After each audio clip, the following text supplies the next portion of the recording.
sosial budaya dan sebagainya gitu ya. Hukumnya ini ya, nih yang tadi aku sampaikan ya, Permenkes 269 tahun 2008 rekam medisnya. Dan kita juga punya Permenkes 320, Permenkes 228 ini yang sudah kita petik di FK ya. Itu menjelaskan pentingnya pendokumentasian. Ya, dan ditunjang oleh 269 tentang rekam medisnya. Model dokumentasi ini digunakan kita masih dengan menggunakan swab ya, program swab. Kalau mau seperti ini dengan menggunakan pakai, ketika kita dokumentasikan itu menggunakan konsepnya swab. Jadi pentingnya pendokumentasian ini ya, kita ada beberapa definisi yang memperluas pendokumentasian. Dari definisi yang sebelumnya itu adalah untuk mengambil keputusan. Jadi kalau kita mengambil keputusan yang tepat itu menggunakan media atau cara atau metode pendokumentasinya. Kalau kita nggak berpikir, kalau kita melakukan pengambilan keputusan tanpa diimbangi dengan proses manajemen, ya, di asuhan tanpa manajemen itu nggak akan bisa menghasilkan suatu misalnya datang ibu hamil dengan keluhan mual, langsung bikin dia gitu kan ya, emesis gitu. Padahal mualnya bukan karena itu gitu ya. Orang perempuan datang dulu mual, lalu kita bilang oh ibu hamil ya, gitu kan ya. Contoh lagi nih, ini kita lucu ya. Kan bukan naik LRT katanya. Ada ibu berdiri, perutnya agak gede gitu kan ya. Hamil kata ibu. Bukan bu, jadi kan saya nggak hamil bu gitu kan ya. Karena aduh ibu saya nggak enak banget ya. Maksudnya kan kita orang tersinggung gitu kan ya, perutnya gede bukan karena hamil tapi karena gendut gitu kan ya. Tapi kok kayaknya tampilan saya ibu hamil gitu kan ya. Akhirnya ibu bilang hamil mbak ya. Kalau emang dia hamil untuk gitu kan ya, kita dia hamil. Ada prioritas ya. Prioritas kalau hamil.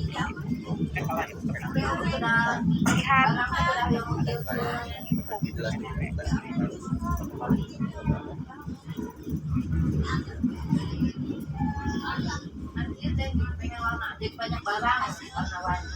lihat kita harus mengambil keputusan dia dengan banyak data yang kita butuhkan. Ya, jadi jangan sampai kita ambil keputusan untuk berbicara tanpa didukung oleh banyak data gitu ya. Jadi demikian juga ibu hamil tadi, misalnya datang mual, ternyata dia nggak hamil, atau misalnya dia mual, kita anggap itu emesis, ternyata dia bukan mualnya itu karena dia emesis, tapi karena dia misalnya ada gejala preeklampsia. Jadi kita membutuhkan banyak informasi untuk bagaimana pengambilan diatur dan sekarang kebijakan itu merupakan proses pengambilan ya.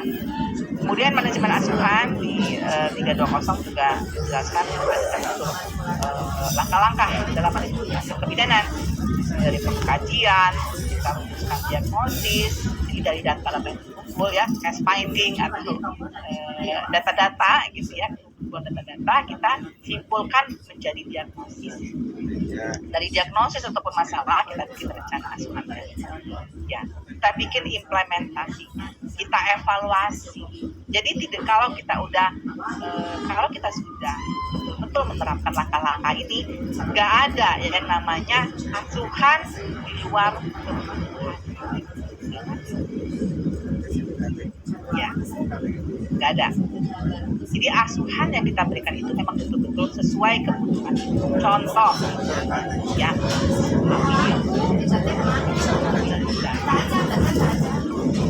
sama dia datang, ya datang, ya dan 2 bulan, datang lagi 3 bulan, sekarang 4 bulan, makanya 2 bulan waktu sama 2 bulan kita sudah silakan untuk USG.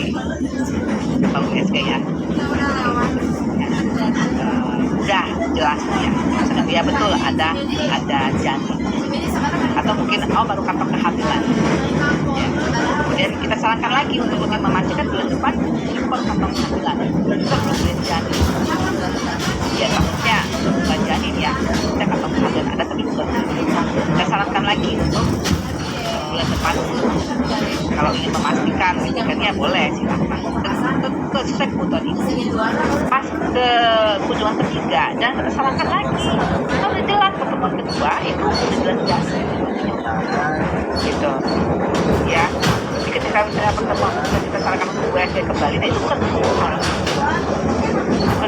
ibu tapi itu bukan pidana ya. Padahal kita tahu untuk menjadi kondisi janin tidak mesti harus ya memang manajemen ini melakukan betul-betul kajian, diagnosis ketika memang betul-betul tepat dana implementasi itu sesuai dengan kebutuhan, sesuai dengan temuan data, sesuai dengan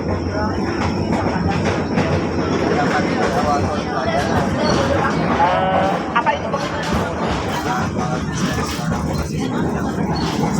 pengkajian ibu pengumpulan semua data yang aktual dan yang memperhatikan unsur holistik spiritual dan kultural ya. Ada data subjektif, ada data objektif. Kalau subjektif itu ada biodata, kebutuhan utama, riwayat obstetrik, dan latar belakang sosial budaya. Kalau objektif itu ada hasil psikologi dan juga politisasi ya kan, subjektif dan juga objektif ya.